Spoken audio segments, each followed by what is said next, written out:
રહેલો હતો અને એ સુરાખાચરે મનોમન સંકલ્પ કરી લીધો કે આ પટારામાંથી જેટલા રૂપિયા કે જેટલું કાંઈ સોનું હોય એમાંથી અડધું મારે મહારાજને અર્પણ કરી દેવું. એ સંકલ્પ કરીને ઘરે આવ્યા.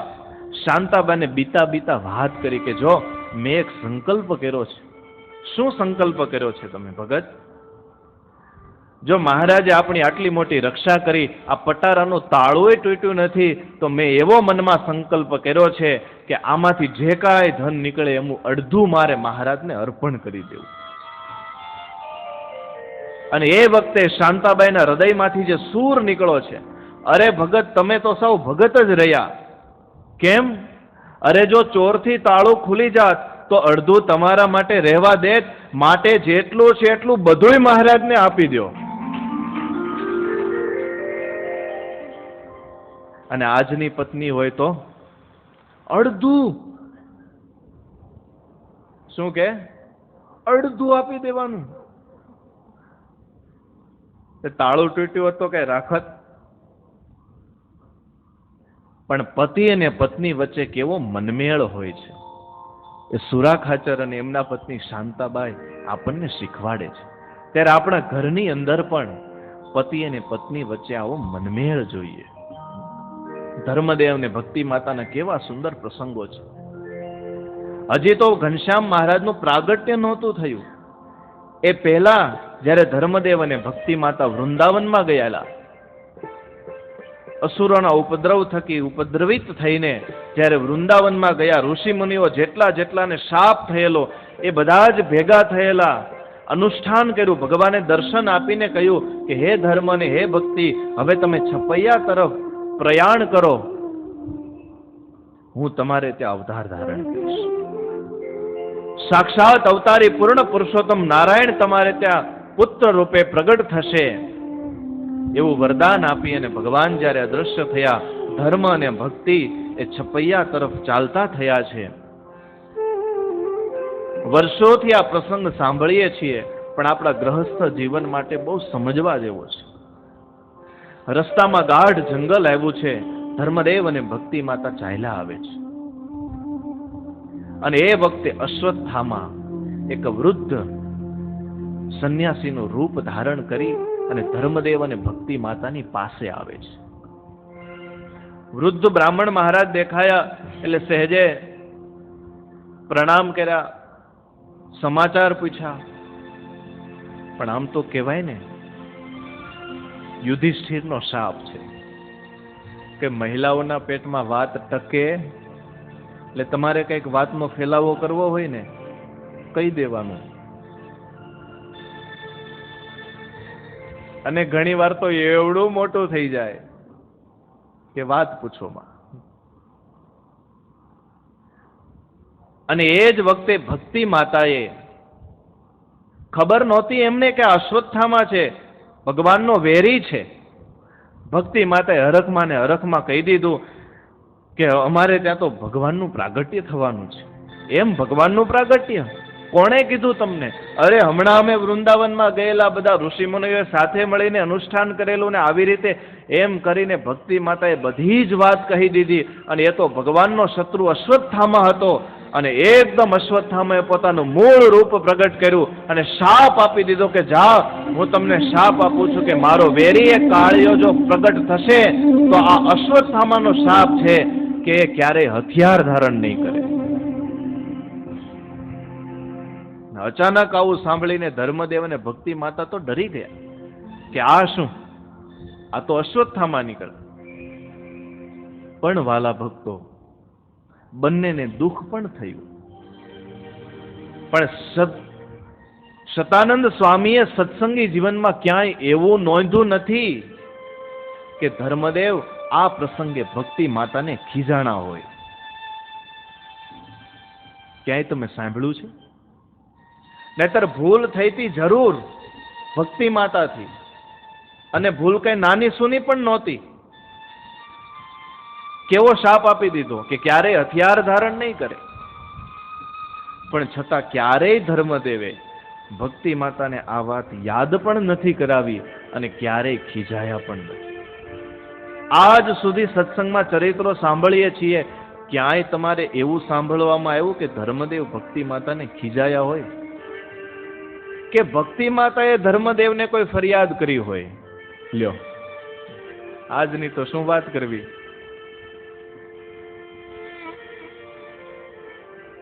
અને જ્યારે છપૈયામાં હતા પહેલા, ત્યારે અસુરો બધા બ્રાહ્મણનું રૂપ ધારણ કરીને, સાધુ સંતોના રૂપ ધારણ કરીને ધર્મદેવને ત્રાસ આપવા માટે, ગરીબ બનાવવા માટે અનેક પ્રકારના રૂપ ધારણ કરીને આવતા ને ભિક્ષા માંગતા. અને ધર્મદેવ અને ભક્તિ માતા ખાતે ખાતે ઘરમાં જે કાંઈ હોય એ બધું ભિક્ષામાં આપી દેતા. તો શું ધર્મદેવ તો એવા વિદ્વાન બ્રાહ્મણ હતા, એમને ખબર નહીં પડી જતી હોય કે આ અસુર છે? આજે તમે કોઈ ખોટો માણસ હોય ને તો તમે ઓળખી જાઓ છો. આમાંથી તમને કોઈને સાધુ બનાવી દીધા હોય, મુંડન કરાવીને ધોતિયા વ્યવસ્થિત પહેરાવી દઈએ, પણ અમે 50 બેઠા હોય ને સંતો, તમે વચ્ચે એક બેઠા હોય ને તો ઓળખાઈ જાય કે આ કંઈક નવીન છે. તો કાયમ માટે જે પવિત્ર વિદ્વાન સાધુ સંતો આવતા હોય અને એમાં કોઈ અસુર સાધુ સંતનું રૂપ લઈને આવે તો શું ધર્મદેવ અને ભક્તિ માતા ઓળખી ન જાય? જરૂર ઓળખતા.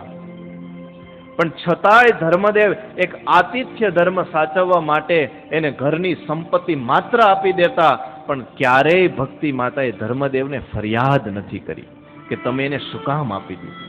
આ આદર્શ પતિ અને પત્નીનો સંબંધ છે. અને આમ તો ગ્રહસ્થ કોને કહેવાય? ગૃહ વત્તા સ્થ, જે ઘરમાં રહે એને ગ્રહસ્થ કહેવાય. આ પતિ પત્નીની એક બીજી વિશુદ્ધ ભાવના છે. ગૃહ એટલે ઘર, પણ ચિંતકો બહુ સરસ અર્થ કરે કે આજે ઘર એટલે પત્ની. તમારે પત્ની ધામમાં જાય તો તમે શું કહો? અમારા ઘરના ધામમાં ગયા. પત્ની બહાર જાય તો તમે શું કહો? કેમ નથી કહેતા? અમારા ઘરના આજે. અને કોઈ બીજા લગ્ન કરે, કહેતા બીજા પત્ની કરે તો શું કહો? બીજું ઘર કર્યું. એટલે ઘણી વાર ઇન્વિટેશન દેવા કોઈ આવે ને તો અમને એમ કે સ્વામી બીજું ઘર કર્યું છે. આપણા ગ્રહસ્થ જીવનમાં તમે સૌ ઘર એટલે પત્ની જ છે. અને ત્યારે ગ્રહસ્થનો બહુ સુંદર અર્થ કર્યો, જે ઘરમાં રહે એને ગ્રહસ્થ કહેવાય. એમ જે પુરુષનું મન કેવળ ને કેવળ પોતાની પત્નીમાં જ રહે, પત્ની સિવાય કોઈ સ્ત્રીમાં પોતાનું મન વિચલિત ન થાય, એ સાચો ગ્રહસ્થ છે. પરિણા એ પત્ની, બાકી માતા, બહેન અને દીકરી.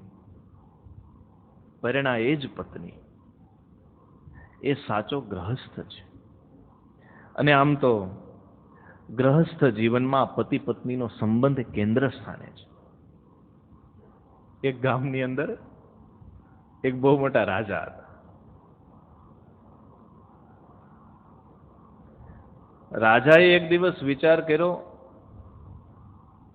કે કેટલી જગ્યાએ જાઉં છું પણ બધી જગ્યાએ ઘરમાં એવું જ જોવા મળે કે પત્નીનું જ ચાલતું હોય, પતિનું તો ક્યાંય ચાલતું જ નથી.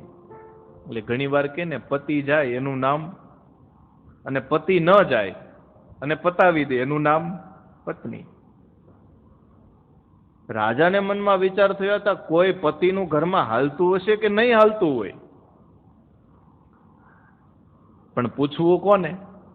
કેમ કે ભાઈ બાંધી મુઠ્ઠી હોનાની, ખોલાય નહીં.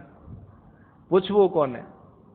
એટલે રાજાએ ફરમાન બહાર પાડ્યું ઢંઢેરો પીટાવીને કે આવતીકાલે સવારે અહીંયા ગામના ચોકની અંદર એક બાજુ સફરજનનો ઢગલો કરવામાં આવશે અને એક બાજુ કાળો કદાવર ઘોડો બાંધવામાં આવશે. જેનું ઘરમાં ચાલતું હોય એને ઘોડો લઈ જવાનો, અને જે પુરુષનું ઘરમાં ન ચાલતું હોય એને સફરજન લઈને ઘરે વહી જવાનું. પોતાનો માણસ બેસાડી દીધો. એટલે સવાર થયું એટલે ભાઈ રાજાનો ઓર્ડર, બધાને આવવું પડે. એટલે એક પછી એક માંડ્યા આવવા કે બોલો તમારે. કે મારું ન હાલે હો. તો ભાઈ સફરજન લઈને ચાલવામાં, સફરજન લઈ અને નીકળી જાય. ત્યાં બીજા ભાઈ આવ્યા, તમારે? ભાઈ પૂછવાનું થોડું હોય. સફરજન લઈને એ ત્રીજા ભાઈ આવ્યા. તે આખું ગામ પૂરું થઈ ગયું, તે કોઈ ઘોડો લેવા રાજી જ ન થાય. કેમ, સાચું લાગે છે ને? અને છેલ્લે એક વ્યક્તિ આમ એકદમ 6 હાથ પૂરો અને જાડો કદાવર મૂછુના થોભિયા અને આવીને ઉભો રહ્યો કે ભાઈ તમારા ઘરમાં કોનું રાજ ચાલે? તો કે હોતા હશે બીજાના, આપણું જ ચાલે ને. તો કે એમ? તો કે હા, મારા ઘરમાં તો મારું જ રાજ ચાલે હો. તો કે ભાઈ તમે ઘોડો લઈ જાઓ. એટલે ફટાફટ ઓલો કાળો ઘોડો લઈ અને એ તો ભાઈ 5 હાથ પૂરો હતો, તરત આમ માથે ચડી ગયો ને તબડાક તબડાક ઘોડો દોડાવીને સીધો ગયો ઘરે હો. ત્યાં ઘરે ગયો તો એમના પત્ની ઉભેલા પૂજાની થાળી લઈને ઘોડાને ચાંદલો કર્યો, એના પતિને ચાંદલો કર્યો, ચોખા ચોળ્યા ને વધાવ્યા અને પૂછ્યું, આ ઘોડો ક્યાંથી લઈ આવ્યા? તો કે આપણા રાજાએ એવું ફરમાન બહાર પાડેલું કે જેનું ઘરમાં ચાલતું હોય એને ઘોડો આપવાનો, ન ચાલતું એને સફરજન આપવાનું. તે આખા ગામમાં હું એક જ નીકળો કે મારું ઘરમાં ચાલતું હોય. એની પત્ની તો બહુ રાજી થઈ, વાહ તમે તો બહુ સારું કામ કર્યું. કેમ તું રાજી થઈ? નહીં કે રાજી તો થઈ, પણ એક વાત કેવી છે. પેલો ભાઈ કે બોલો ને, શું વાત કેવી છે? તમે ઘોડો લઈ આવ્યા બરાબર છે, પણ તમને આમ કે વિચાર ન થયો? કેમ? કે તમે ધોળા, હું ધોળી, આપણા છોકરા ધોળા, તમારા કપડા ધોળા અને ઘોડો કાળો લઈ આવ્યા. કે લે એવું થયું? એવું જ થાય ને.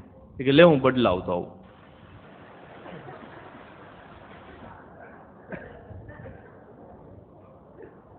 અને પાછો ઘોડો લઈને ઉપડ્યો, ગયો સીધો ઓલા બાપુ દરબાર રાજા પાસે. કેમ ભાઈ પાછા આવ્યા?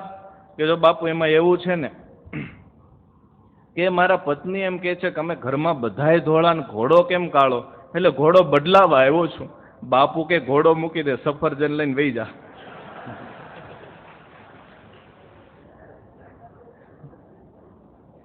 ઘોડો મૂકી દે અને સફરજન લઈને વહી જા.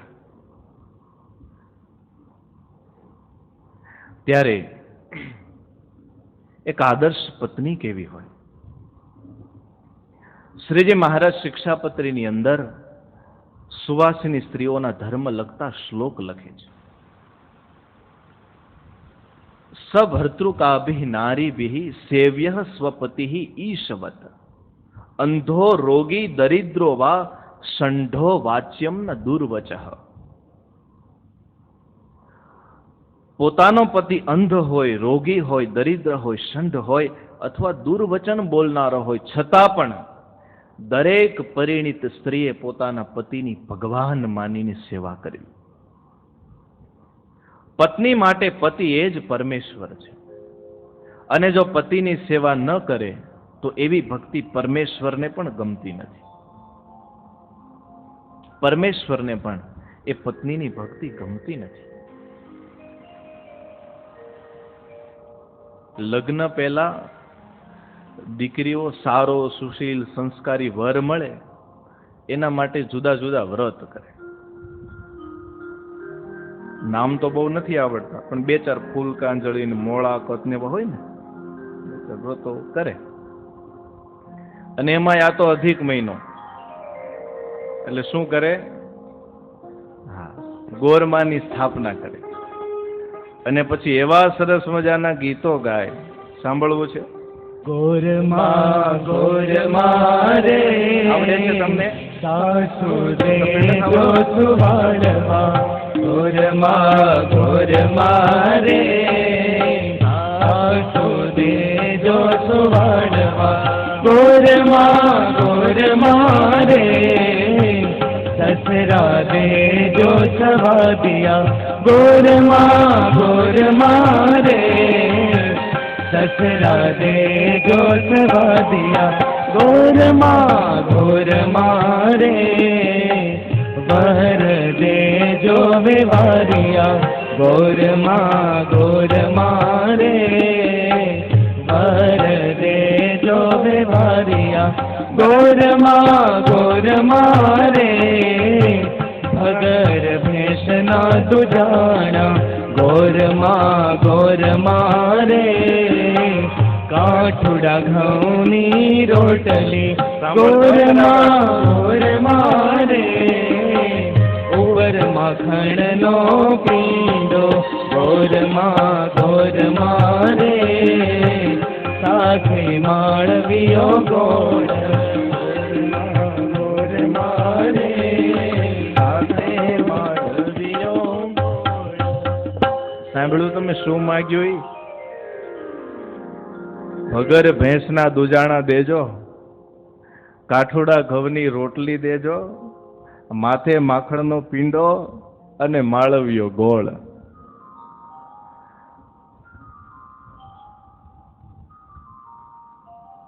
આવી માગણીઓ અને આવી પ્રાર્થનાઓ કરી અને જ્યારે લગ્ન ગ્રંથિથી જોડાય છે ત્યારે દરેક પત્ની એના માટે પોતાનો પતિ એ જ પરમેશ્વર હોય છે. પતિ એ જ પરમેશ્વર હોય છે. આજે સમાજની અંદર એવું જોવા મળે કે ઘણી વખત પતિ બહુ ભણેલા ન હોય અને પત્ની બહુ એજ્યુકેટેડ હોય. ત્યારે સહેજે એમ થાય કે આ તો કાંઈ ભણેલા નથી, આને કાંઈ આવડતું નથી, આના કરતા તો હું જાજુ કમાઉં છું. અમારે સ્કૂલમાં એક શિક્ષક છે, સ્વામી મારો 9,000 પગાર અને મારા પત્નીનો 15,000. મેં કીધું ઘરમાં કેમ થાય? કે તો 15,000 વાળાનું જ હાલે ને. કેવળ બુદ્ધિ શક્તિથી કોઈ પતિને માપી શકતું જ નથી. પતિની વેલ્યુ નક્કી કરવી એ પત્નીના હાથમાં નથી. પત્ની માટે તો પતિ એ પરમેશ્વર હોય છે. ભલે કદાચ અરે શ્રીજી મહારાજ તો ક્યાં સુધી શિક્ષાપત્રીમાં લખે છે કે અંધ હોય, 2 આંખે કદાચ પોતાના પતિને દેખાતું ન હોય તોય પત્ની માટે પતિ એ પરમેશ્વર છે. મહારાજ કહે પોતાનો પત્ની ભલે રોગી હોય તોય એની પરમેશ્વર માનીને સેવા કરવી. અરે દરિદ્ર હોય તો પણ ક્યારેય પોતાના પતિ વિશે એવી ભાવના ન કરવી કે આ કેમ મને સુખ આપતા. અરે દરિદ્રતામાં કેવો વિચાર રાખવો પતિ અને પત્નીએ એ ભક્તિ માતા અને ધર્મદેવનું જીવન આપણને શીખવાડે છે. પૂજ્ય ધર્મવલ્લભ સ્વામી ઘણી વખત આપણને આ પ્રસંગ કહે છે કે જ્યારે અત્યંત ગરીબ પરિસ્થિતિ આવી ગઈ ધર્મદેવની, ખાવા ધાન નહોતું, પહેરવા એક જોડી કપડા હતા, બીજી જોડી કપડા નહોતા, પાથરવા માટે સારા ગાદલાઓ ન હતા, અને એ વખતે પણ ભક્તિ માતા ધર્મદેવને એક કટુ વેણ કહેતા નથી. આજે તો ખાલી 2-5 હજાર પગારમાં ઘટાડો થયો હોય ને તોય તોડા જેવડું મેણું મારે કે એટલું કરી શકતા નથી. પણ એ પત્ની નથી. કેવળ લગ્ન ગ્રંથિથી જોડાયા છે, હજી મન નથી જોડાયા. એક દિવસનો સમય છે, ધર્મદેવ બહાર ફળિયામાં બેઠા છે, પોતાની પાસે કાંઈ નથી. ધર્મદેવને થયું કે ભક્તિ એકલા અંદર બેઠા હશે, ચાલ અંદર જાઓ. ધર્મદેવે જેવો ઓરડામાં પ્રવેશ કર્યો પણ એ ઓરડાના ખૂણામાં ભક્તિ માતા બેઠા બેઠા રડે છે. આટલા વર્ષોની અંદર આટલી ગરીબીમાં ક્યારેય એ ભક્તિ માતાને રડતા જોયા નથી, અને એ ધર્મદેવ આજે ભક્તિ માતાને રડતા જોયા, પાસે બેસી ગયા. તમે શા માટે રડો છો? આપણે બહુ ગરીબ છીએ એટલા માટે? ચિંતા કરો માં દેવી, હમણાં થોડા જ સમયમાં ભગવાન બધું જ સારું કરી દેશે, બધા જ સારાવાના થઈ જશે, માટે કાંઈ ચિંતા કરો, બધી જ વ્યવસ્થા થઈ જશે. અને એ વખતે આદર્શ પત્ની એવા ભક્તિ માતા ધર્મદેવને કહે છે કે હે દેવ, હું એટલા માટે નથી રડતી કે આપણી પાસે પૈસા નથી. બહુ સમજવા જેવી વાત છે.